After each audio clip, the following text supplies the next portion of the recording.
Olá, hoje vamos dar uma olhada nos pontos essenciais sobre a Guerra Fria. A gente recebeu uma lista, sabe, com definições, eventos-chave, Isso. e a ideia é tentar, assim, destilar a essência desse período, né? Entender as peças que montaram aquele cenário global. Exatamente. É como desmontar para entender, né? A estrutura daquela confrontação. E o material que a gente tem, mesmo sendo conciso, aponta direto para os pilares de estudo. Quais seriam esses pilares? Bem, as superpotências, claro. As alianças que formaram, as estratégias econômicas e não dá para esquecer o jogo de sombras, a espionagem, a busca por influência. Certo. Então vamos começar pelo básico, pelos protagonistas. De um lado, os Estados Unidos, né? Liderando o bloco capitalista. Isso, e do outro, a União Soviética, como a líder do bloco comunista. Essa divisão foi o que marcou tudo, criou o que as fontes chamam de bipolaridade. Bipolaridade. Dois polos opostos de poder, com visões de mundo, bem, incompatíveis. Exato. E isso não ficou só na teoria, né? Virou coisa concreta. No Ocidente, por exemplo, o Plano Marshall, uma força econômica para reerguer a Europa. E a OTAN, a Aliança Militar. Sim, e do lado oriental veio a resposta, o Comepon, para ajuda econômica mútua entre os países socialistas. E o Pacto de Varsóvia, a aliança militar deles. Eram como espelhos, mas um contra o outro. Perfeitamente. Sistemas bem definidos, antagônicos. E é interessante, né? Porque as fontes que a gente viu destacam que essa briga ia além do dinheiro e das armas. A espionagem era tipo outro campo de batalha fundamental. Fundamental, sim. As fontes mencionam a CIA, o Serviço de Inteligência Americano, falam das operações, das interferências em outros países.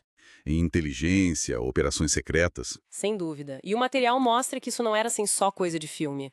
Teve consequências reais, pesadas. Fala-se, por exemplo, de uma revolução anti-americana que estourou num país caribenho. Mostrando bem essa tensão, né? Exato. E como essas ações reverberavam longe dos centros de poder. E também se fala, num caso específico na América do Sul, né, que um governo eleito acabou derrubado depois de uma ação da CIA. Pois é, isso ilustra bem como a Guerra Fria não era só sobre Washington e Moscou trocando farpas. Era uma disputa que acontecia em muitos lugares, muitas vezes escondida. Nos bastidores, digamos assim. Exatamente. E essa busca por influência às vezes explodia em conflitos abertos, mesmo que indiretos. As fontes apontam para uma guerra importante nos anos 50. Sim, na Ásia, né, onde Estados Unidos e URSS apoiaram lados opostos num conflito bem violento. Isso, e mostrava o perigo constante, o risco de tudo escalar. E outra coisa interessante que as fontes trazem é que nem tudo era tão monolítico, né? Tão bloco contra bloco. Verdade. A menção a um país asiático comunista bem importante que rompeu com a União Soviética. Mostrando que havia divisões internas, interesses próprios ali também. Exato. Que nem tudo era preto no branco. E, claro, as fontes falam de um símbolo da Guerra Fria, algo físico, uma imagem que representou essa divisão do mundo de forma muito dramática.